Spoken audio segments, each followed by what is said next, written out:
अथ श्री अर्गला स्तोत्रम्।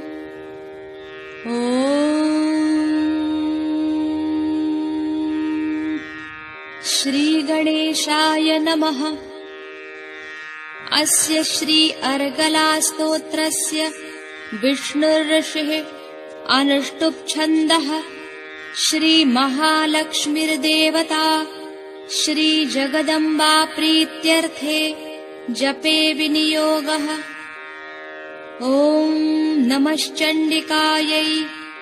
ॐ मार्कण्डेय उवाच जयन्ती मङ्गला काली भद्रकाली कपालिनी दुर्गा क्षमा शिवा धात्री स्वाहा स्वधा नमोऽस्तु ते। मधुकैटभविद्रा विविधातृवरदे नमः। रूपं देहि जयं देहि यशो देहि द्विषो जहि। महिषासुरनिर्णाश विधातृवरदे नमः। रूपं देहि जयं देहि यशो देहि द्विषो जहि। रक्तबीजवधे देवि चण्डमुण्डविनाशिनि। रूपं देहि जयं देहि यशो देहि द्विषो जहि। शुम्भस्य च निशुम्भस्य धूम्राक्षस्य च मर्दिनि। रूपं देहि जयं देहि यशो देहि द्विषो जहि। वन्दिताङ्घ्रियुगे देवैर्देवि सौभाग्यदायिनि। रूपं देहि जयं देहि यशो देहि द्विषो जहि। अचिन्त्यरूपचरिते सर्वशत्रुविनाशिनि। रूपं देहि जयं देहि यशो देहि द्विषो जहि।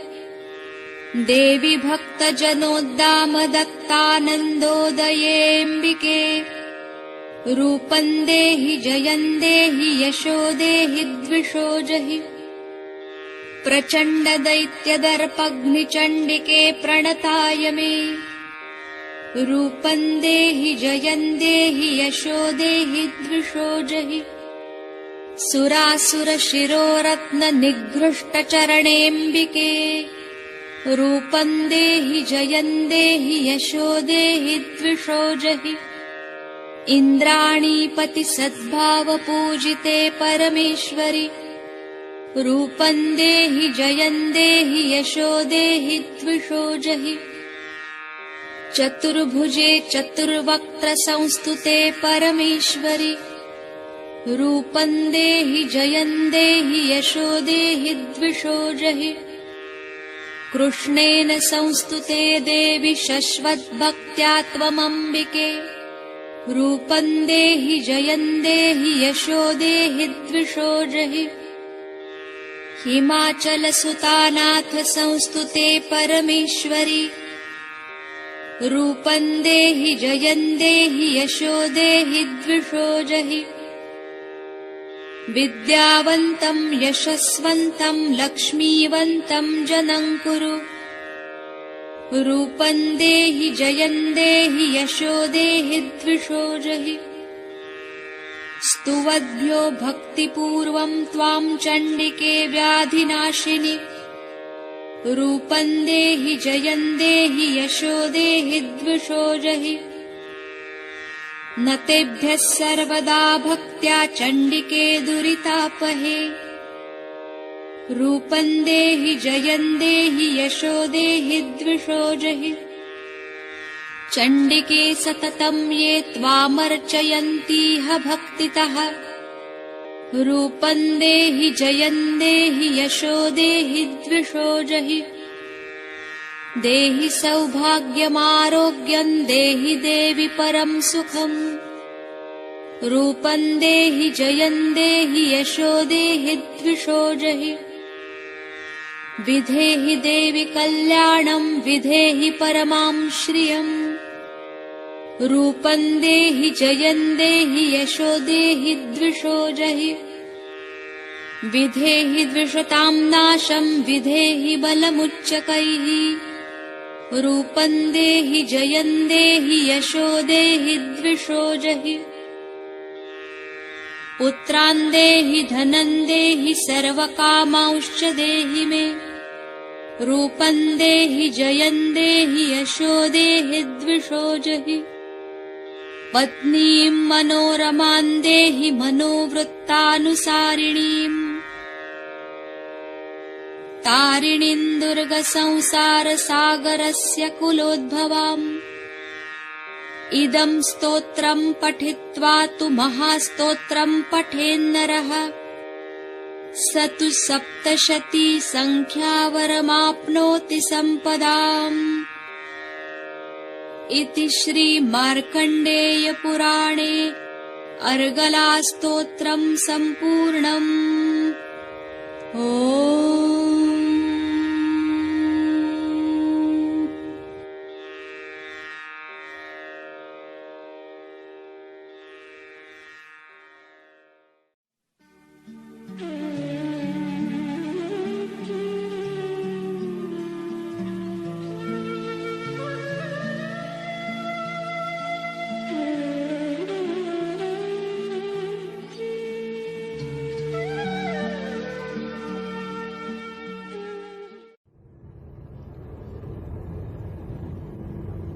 इन 3 हृदय चक्र के 3 हिस्सों से ऊपर एक बहुत ही महत्वपूर्ण चक्र है जिसे हम लोग विशुद्धि चक्र कहते हैं। विशुद्धि चक्र, इसके जहाँ पे हमारा कंठ होता है इसके बराबर पीछे में ये चक्र होता है। अब इसके लिए आप एग्जैक्टली नहीं किसी के लिए कह सकते कि ये यही होता है, क्योंकि ये बड़ी ही सूक्ष्म चीज है, थोड़ा ऊंचे नीचे होता ही है। जैसी जैसी मनुष्य की प्रकृति होती है और जैसे जैसे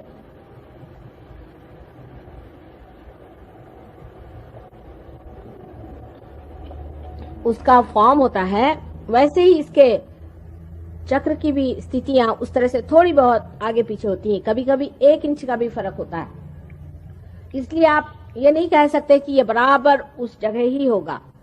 थोड़ा सा मैंने देखा है, किसी का ऊपर होता है, किसी का नीचे होता है, किसी का और भी नीचे होता है।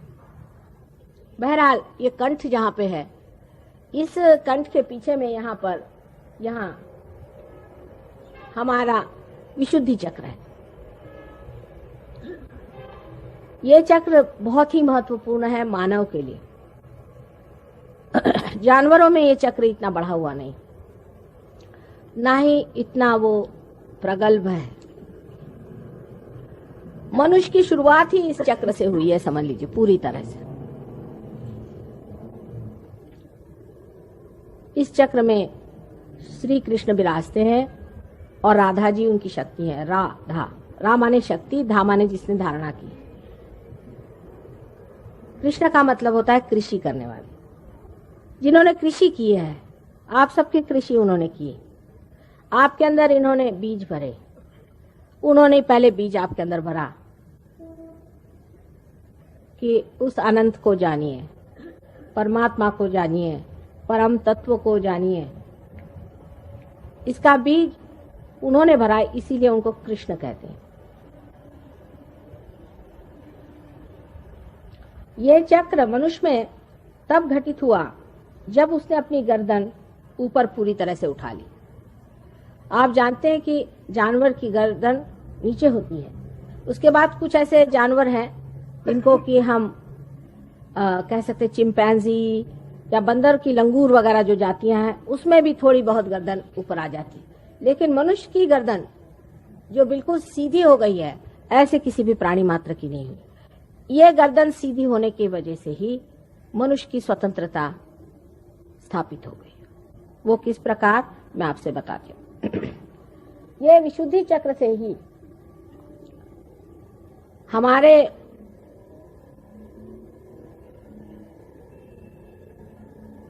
दो ईगो और सुपर ईगो नाम के बलून तैयार हो जाते हैं। आप जानते हैं कि जानवर की आकृति ऐसी आती है, ऐसी जाती, फिर नीचे चली जाती है। जो भी चेतना उनके अंदर आती है वो फिर से पृथ्वी की ओर झुक जाती है। लेकिन मनुष्य ने जो ये ऐसी गर्दन ऊपर उठा ली और उसने अपने अंदर जिम्मेदारियां महसूस करनी शुरू कर दी, तब वो जब कोई भी कार्य करता है तो उसमें उसका ईगो बढ़ता है। अब ईगो शब्द, अहंकार से लोग बहुत घबराते हैं। अहंकार मेरा मतलब नहीं है अहम भाव, इसमें दोनों में बड़ा अंतर है। अहम भाव सब में होता ही है, होना आवश्यक ही है। हर इंसान में अहम भाव न हो तो वो जानवर हो जाए। प्रति अहम भाव भी हमारे अंदर उठता है और लेफ्ट साइड से आके और माथे, यहाँ फॉन्टेनेल बोन होता है, वहां तक आ जाता है। और अहंकार का भाव भी लेफ्ट साइड से उठ के इधर आ जाता है। अब देखिए, चढ़ते वक्त तो राइट का लेफ्ट जाता है और लेफ्ट का राइट जाता है, जैसे यहाँ पे दिखाया। इन लोगों ने उसका अभी गति नहीं दिखाई लेकिन ये विशुद्धि चक्र से इसकी शुरुआत होती है। अगर आपका गला खराब है तो डॉक्टर लोग आपको दवा दे देंगे, कहेंगे आपका गला खराब। अगर राइट विशुद्धि खराब है, जो कि रुक्मिणी जी का स्थान है, जहां विट्ठल रुक्मिणी है, उसका तो इलाज दवा से हो जाएगा। पर जिसका लेफ्ट साइड खराब होगी उसका इलाज नहीं हो सकता, क्योंकि लेफ्ट विशुद्धि से प्रति अहंकार उठता है। यह कंडीशनिंग से होता है, जो आपके अंदर कंडीशनिंग हो गई उससे होता है। जैसे कि एक बच्चा, मैंने बताया था, माँ के पास है, दूध पी रहा है, आनंद में है। जब माँ उसको बदलना चाहती है तो बच्चे में अहंकार जागृत होता है कि ये क्यों हमें सता रही है, या ऐसे हमें क्यों इन्होंने बीच में दखल दी, डिस्टर्ब किया। और जब माँ उसे कहती कि चुप रहो, ऐसे नहीं करते, तो उसपे जो उसके संस्कार पड़ते हैं, चाहे वो सुसंस्कार हो चाहे कुसंस्कार हो, उसके कारण उसके अंदर प्रति अहंकार, इसे कि सुपर ईगो कहते हैं, होता है। अब राइट साइड की जो कुछ भी हमारी एक्टिविटी है, राइट साइड की जो हमारी पिंगला नाड़ी है, वो जब भी गतिमान होती है, कार्य करती है, तो हमारे अंदर ईगो बढ़ता है। और जब हमारी लेफ्ट साइड की गतिमान होती है तो हमारे अंदर प्रति अहंकार माने सुपर ईगो बढ़ता है। जब ये दोनों चीजें बढ़कर एक के ऊपर एक ओवरलैप कर लेती हैं, समझ लीजिए बच्चे की उम्र जब तक साल भर की हो जाती है तब तक ये जगह पूरी तरह से भर जाती है, और तब आप में पूरी तरह से हम अलग हैं ये भाव।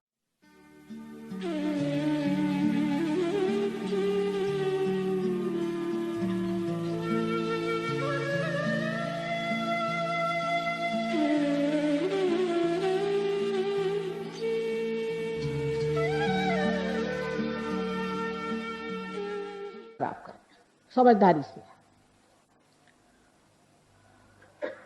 अब कंठ में श्री कृष्ण का चक्र। इस जगह श्री कृष्ण जो गोप गोपियों के साथ खेला करते थे, वो बराबर बीचों बीच।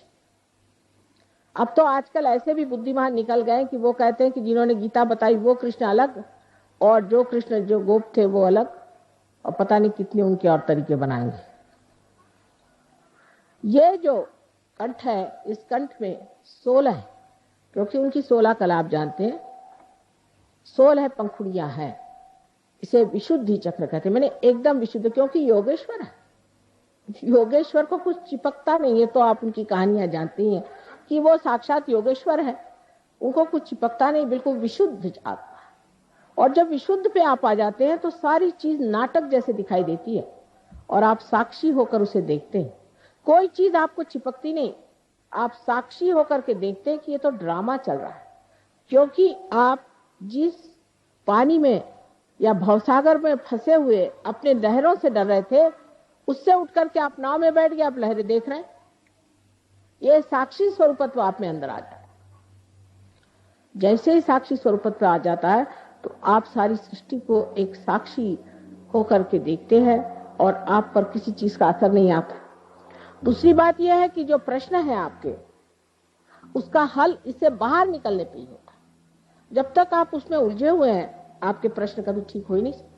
उससे जब आप बाहर निकल आते हैं तभी आप इस प्रश्न को ठीक कर सकते हैं।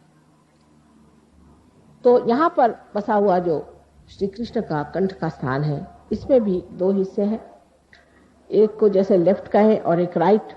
लेफ्ट में श्री विष्णु माया का स्थान। श्री विष्णु माया के बारे में आप जानते हैं कि जो उनकी बहन थी जिन्होंने स्वर्ग में जाकर के आकाशवाणी करी थी, बादलों में से गरज कर कहा था कंस से कि तेरा मारने वाला अभी जीवित है। वही आकाशवाणी आज भी कार्य करती है, जो बिजली है ये भी कार्य करती है। और आप कभी देखिएगा तो आपको आश्चर्य होगा कि हमारे भी फोटो बड़े कमाल के आते हैं। और जो ये कैमरा जिसे हम सीधी सादी चीज समझते हैं, इसने ऐसे ऐसे हमारे फोटो निकाल दिए हैं कि आप हैरान हो जाइएगा। यहाँ तक कि बादलों में तक हमारे फोटो आते हैं। ये आकाशवाणी का कार्य है, ये विष्णु माया है। इस विष्णु माया पर ये कहना है कि जब हमें भाई बहन का विचार नहीं रहता, जब हमारे अंदर ये शुचिता नहीं, हम जब दूसरी औरतों के और बुरी निगाह डालते हैं, तब भी ये चक्र पकड़ जाता है। या किसी कारणवश हम ये सोचते हैं कि हम पापी हैं, हम दुष्ट हैं, और इस तरह की बेकार की अपने बारे में न्यून कल्पना कर लेते हैं, तब भी ये चक्र पकड़ता है। ये कल्पना कहीं कहीं बहुत ज्यादा मैं देखती कि हम तो पापी हैं, क्योंकि रात दिन जो आता कहता तुम लोग पापी हो, ये संसार पापी है, और जो बताने वाला वो कौन बड़ा धर्मात्मा है। ये सब बातें सुन सुन के मनुष्य अपने को इतना नीचा गिरा लेता है कि उसकी ये लेफ्ट विशुद्धि पकड़ती है, और इसके पकड़ जाने से अगर हृदय में भी पकड़ आ जाए तो अनजाना जैसी बड़ी घातक बीमारियां हो जाती है। रात दिन कभी पत्नी, कभी पति, कभी घर, कभी समाज, किसी भी औरत में ये हमेशा भरते रहता है कि तुम बड़ी खराब। उस वक्त ये चक्र पकड़ जाता है और इससे अनेक बीमारियां हो जाती, पर सबसे घातक बीमारी इसकी अनजाना की है। दूसरी जो राइट साइड है, उसमें हम जिसे महाराष्ट्र में विट्ठल कहते हैं, और जिसे आप कहिए कि द्वारिका में बसे हुए श्री कृष्ण जहां राज्य कर रहे थे, उनका स्थान है।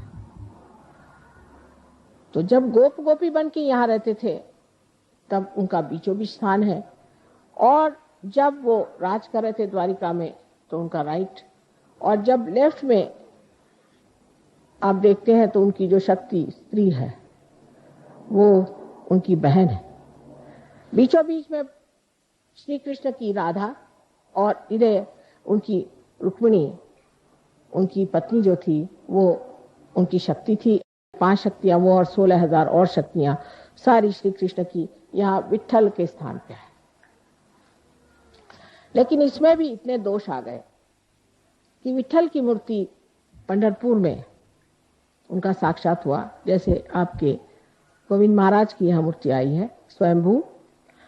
उसके बाद लोगों ने वहां पे अपना धंधा शुरू किया, और लोग एक एक महीना मुंह में तंबाकू डाल के विट्ठल विट्ठल विट्ठल करते हुए पैदल जाते थे। अब तंबाकू जो है ये कृष्ण के विरोध में, उनको बिल्कुल तंबाकू नहीं पसंद। जो लोग तंबाकू खाते हैं उनका ये चक्र खराब हो जाता है, या जो तंबाकू पीते हैं उनका ये चक्र खराब हो जाता है, और इसीलिए उनको कैंसर की बीमारी होती है। इसका इलाज है आप अजवाइन की धुनी मुंह में लें, अजवाइन का पत्ता जला करके और उसकी बीड़ी फूकें, श्री कृष्ण उससे खुश रहते हैं। दूसरा इसका इलाज है कि आप मक्खन को दूध में या पानी में, गर्म पानी में डाल के उसे पिए, उनको मक्खन बहुत पसंद। नाक में आप घी डालें, घी और थोड़ा सा कपूर, क्योंकि कर्पूर गौरव आप जानते हैं आप कपूर के बड़े शौकीन हैं। सो कपूर थोड़ा सा डाल करके वो नाक में छोड़ें, कपूर माथे पे लगाएं, जो कुछ श्री कृष्ण को पसंद है वो सारा करने से वो प्रसन्न हो जाते हैं और आपका विशुद्धि चक्र ठीक हो सकता है, आपका कैंसर ठीक हो सकता है, आपकी सारी तकलीफें ठीक हो सकती। जब आप सबका गला पकड़ जाता है तो मेरा भी गला पकड़ जाता है, क्योंकि इतनी मेहनत पड़ जाती है उसको ठीक करते करते, तो भी पहाड़ जैसे लोगों की कुंडलिनी कभी कभी उठती ही नहीं, बड़ा प्रयत्न करना पड़ता है। खासकर विशुद्धि चक्र पे ये 3 ऐसे पेंच बैठे हुए हैं। उसमें से ये कि जो लेफ्ट विशुद्धि है, अगर मंत्र वगैरह किसी गलत गुरु से लिए है और बक रहे हैं उसको सुबह से शाम तक, तो वो मंत्र भी पकड़ डाला। इन सब चीजों के लिए उसका इलाज सहयोग में हरेक का मंत्र रूप भी है, आसन रूप भी है, और भी कुछ उसके साथ में थोड़ा बहुत जैसे पानी, जल या चीनी, इस तरह की चीजें दे करके किया जा सकता।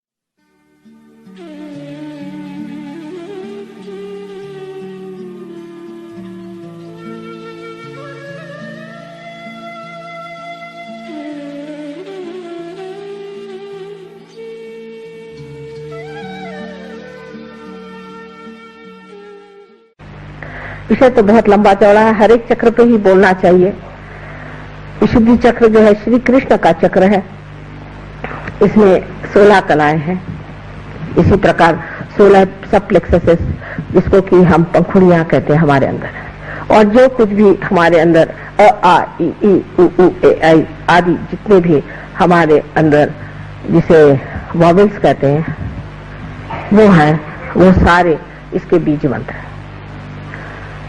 जिस वक्त आप कोई गलत मंत्र कहते हैं तो वो मंत्र की वजह से कोई गलत इंसान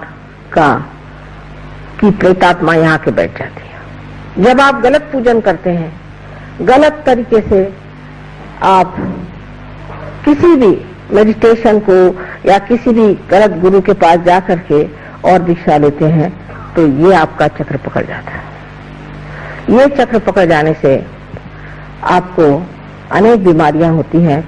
उसमें से विशेषकर जो बीमारी होती है जिसे हम थ्रोट कैंसर कहते हैं, जो आपके कंठ के पास शुरू होता है और धीरे धीरे बढ़ते बढ़ते नीचे की ओर बढ़ता हुआ सारे आपके लंग्स को पकड़ लेता है।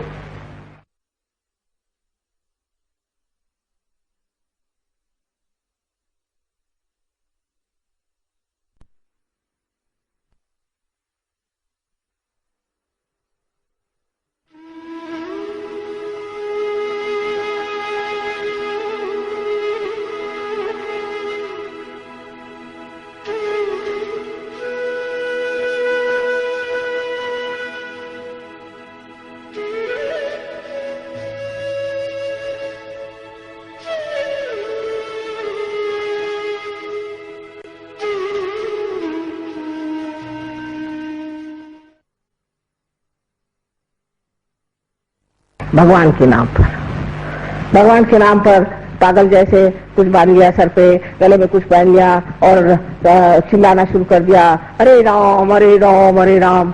ये सब नाटक करने की क्या जरूरत है? परमात्मा अंदर है, सब कुछ अंतर योग है। बाह्य में इस तरह के अनेक नाटक करना, कभी कुछ तमाशा करना, कभी कोई दूसरा तमाशा करना, अंतर ही तो जान पड़ता है कि गलत काम कर रहे हैं, और इसीलिए मनुष्य कभी कभी उसमें दोषी महसूस करता है। और कोई कोई लोग तो सभ्यता की दृष्टि से सोचते हैं कि हमेशा दोषी रहना ही अच्छा है। जैसे सवेरे उठिए, उनसे बात करिए, माफ करो माफ करो माफ करो। भाई क्या हो गया, आखिर क्यों परेशान हो रहे हो? ठीक से तो बात करो। सुबह से उनको यही लगता है कि मैंने कुछ न कुछ गलती कर दी है। अंग्रेजी भाषा भी ऐसी है कि बोलते वक्त हमेशा आई एम अफ्रेड। भाई काय के लिए अफ्रेड? आपसे तो दुनिया अफ्रेड है। 17 मरतबा I am sorry I am sorry I am sorry. Sorry है तो क्यों ऐसा काम करते हो? तो जिस आदमी में इस तरह की न्यूनता की भावना आ जाती है, वो भी लेफ्ट विशुद्धि पकड़ लेता है। सहयोग में लेफ्ट विशुद्धि जब साफ होती है तो आश्चर्य होता है लोगों को कि माँ सब तरह के स्पॉन्डिलाइटिस, सब तरह की परेशानियां पता नहीं कहाँ भाग गई। और यह विष्णु माया का स्थान है, ये विष्णु माया का स्थान है जो कृष्ण की बहन है, जिनके बहन और भाई का विचार नहीं होता, जो दूसरी औरतों की तरफ गंदी निगाहों से देखते हैं, उनका भी ये चक्र पकड़ जाता है। जिनमें वो पवित्रता की भावना नहीं होती है, उनका भी ये चक्र पकड़ जाता है, क्योंकि अंदर से वो जानते हैं कि गलत काम कर रहे हैं, तो वो जो गलत काम कर रहे हैं वो भावना अंदर बनती जाती है। कभी कभी झूठ मूठ में ही बनती है और कभी कभी सचमुच में बनती है। चाहे जो भी हो, उसे निकालना बहुत आसान है। सबसे तो बुरी बात यह है कि सुबह से शाम तक बताया जाएगा तू बड़ा पतित है और मेरे लिए आप अगर 500 रुपया ला दीजिए तो मैं तुम्हारे पाप मोचन कर दूंगा। माने आपका पैसा मोचन होते ही आपका पाप मोचन भी हो जाएगा। और फिर रात दिन यही खोपड़ी में डाला जाता है कि तुम पापी हो, तुम पापी हो। तो मनुष्य सोचने लगता है कि वाकई मैं पापी हूँ। इसमें मैं देखती हूँ कि कैथोलिक धर्म के जितने भी लोग आते हैं उनकी लेफ्ट विशुद्धि हमेशा पकड़ी रहती, क्योंकि उनको तो जाके कन्फेशन करना पड़ता है कि मैंने पाप किया। अब किया भी नहीं होगा तो भी करना ही पड़ता है, क्योंकि जिस दिन चर्च में जाओ कहना ही पड़ता है। इस तरह की अजीब अजीब परंपराओं से भी मनुष्य इसको पाता है। गलत मंत्र कहने से हो जाता है, अनेक चीजों से लेफ्ट विशुद्धि पकड़ी जाती है।